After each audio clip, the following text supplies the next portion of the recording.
Hello and welcome to this workshop from Imperial Health Charity. I'm Megan Bastable and I work as the Arts Engagement Co-ordinator at Imperial Health Charity, but I'm also an applied arts practitioner and a creative writer.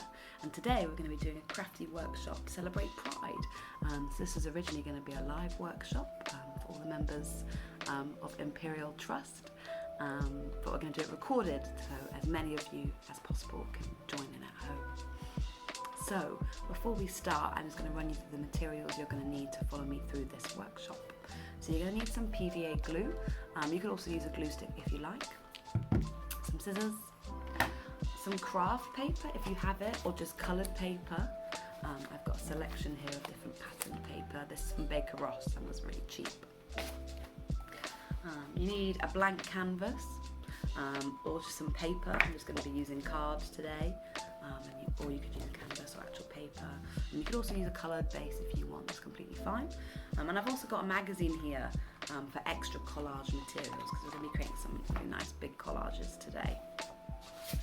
So today's Pride workshop is inspired by a queer artist called Matt Smith. His artwork is highly political and really focuses on different people's identities and the ways that queer people are marginalised in different countries. Here's a quick look at his artwork.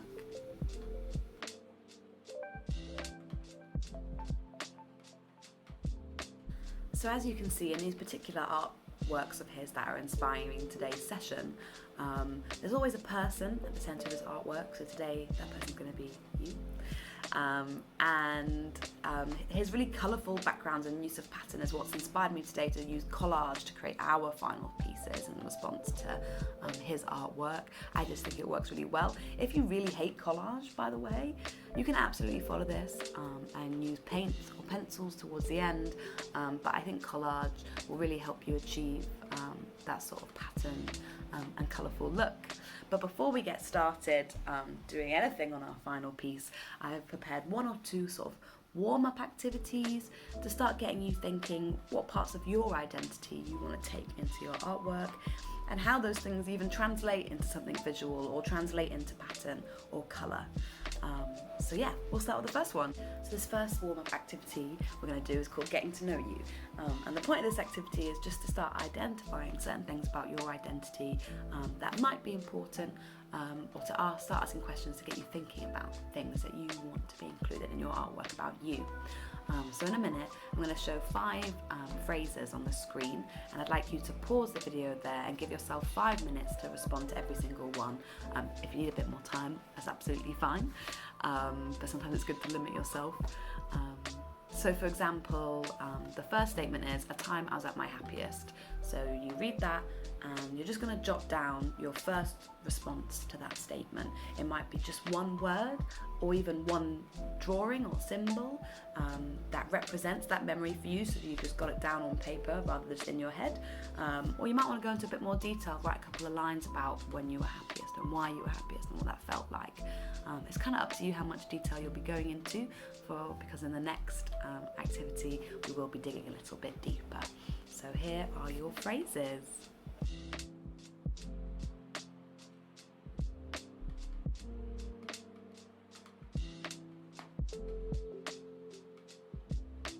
So now that you have kind of 5 memories or things or people or places or time that kind of connect to you, we need to kind of find a way to get that into something visual or something colourful. So this next sort of mini warm-up is called Getting to Know You, Adding Some Colour. So we're going to be adding colour to these things that you've kind of come up with in your response, and those will help inform the colours you use in your final piece.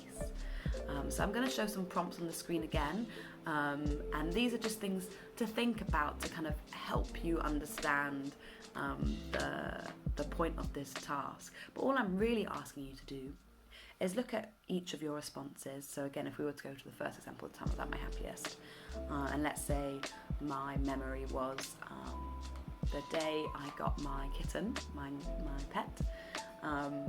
Think about colours that come to mind for you with that memory.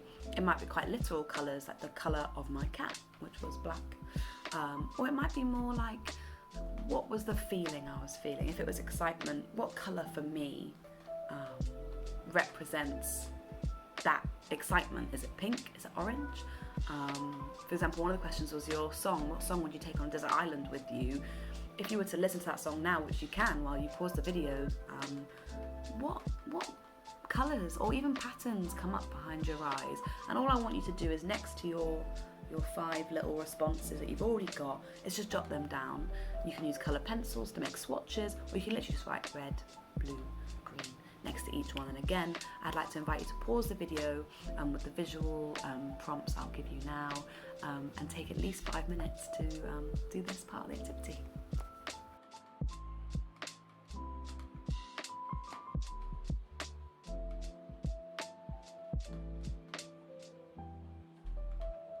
So now that you've kind of got your almost cheat sheet to you with your like memories and your people and your responses and the colours hopefully listed, or even maybe some patterns, look at your materials and start selecting some things that work with what you have here on your little scrap piece of paper.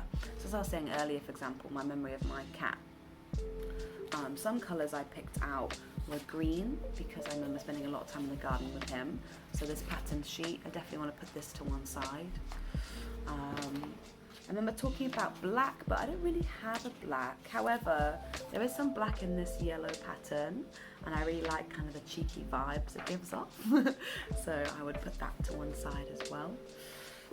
And I might even look in my magazine for maybe words or pictures as well.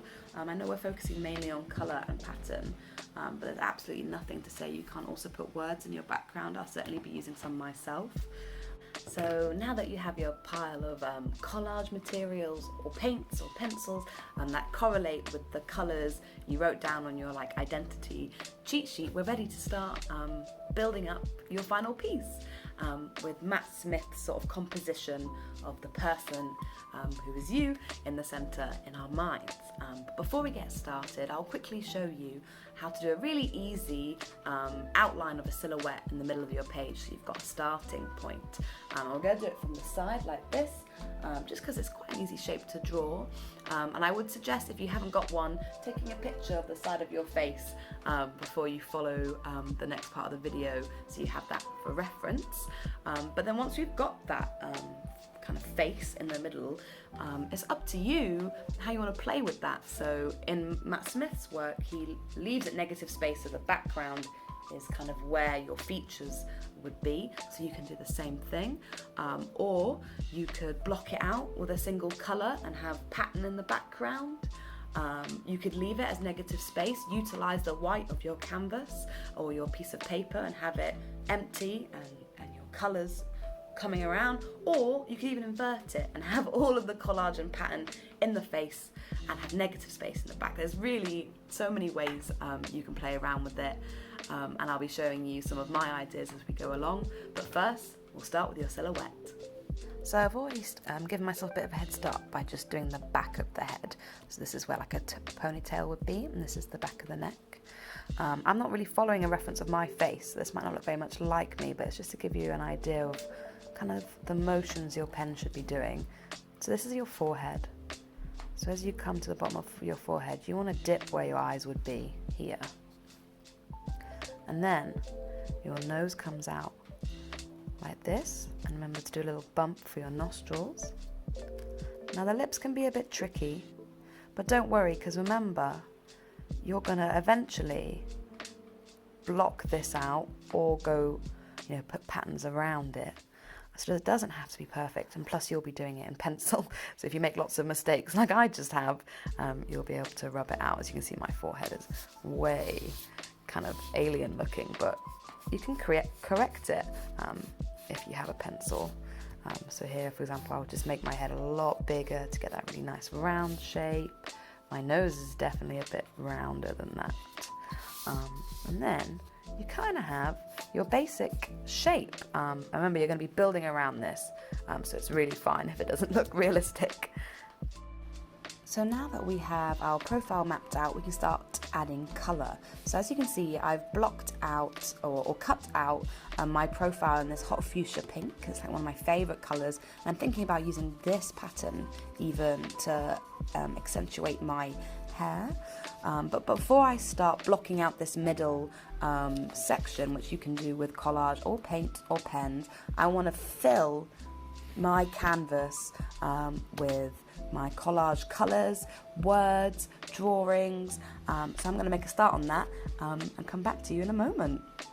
So here is my final piece sort of in progress. I haven't stuck everything down, mainly just so I can kind of show you where I'm at and hopefully give you guys a little inspiration for what your piece is going to look like. So I've still got my centerpiece here, and I've also cut up some little extra bits of hair, but I haven't fully stuck that down yet. And as you can see, I am still using the pen as a guide here, but I've started to put my background on top. So I've used this like cross hatch kind of technique where I stick a bit down, put another bit down, and these were the two kind of patterns that really resonated with one of my memories. You might have way more colours than this, and I would definitely plan to incorporate a bit more. So kind of once I've got this base layer, I might even add more shapes and patterns around my central figure. As you can see though, I've also selected some words from my magazine, and I like the idea of them sort of trailing down these lines, and that will probably continue throughout my piece. So eventually we'll kind of have this yellow, green. I might add some blues or purples in the background with this stark pink figure in the middle. So now that you're equipped with your identity cheat sheet, and you've seen my in progress example, and you've got your colours and your words and your patterns, I hope you feel ready to complete your own Matt Smith inspired portrait collage. If you are a member of Imperial and you're watching this and you complete an artwork, or even if you don't complete it, please do send us your photos of your artwork. I would love to see them. You can send them to arts, that's ARTS, at imperialcharity.org.uk. Thank you so much again for taking the time to watch this video and do some art with me, and a massive happy Pride Month to all my fellow LGBTQ+ members.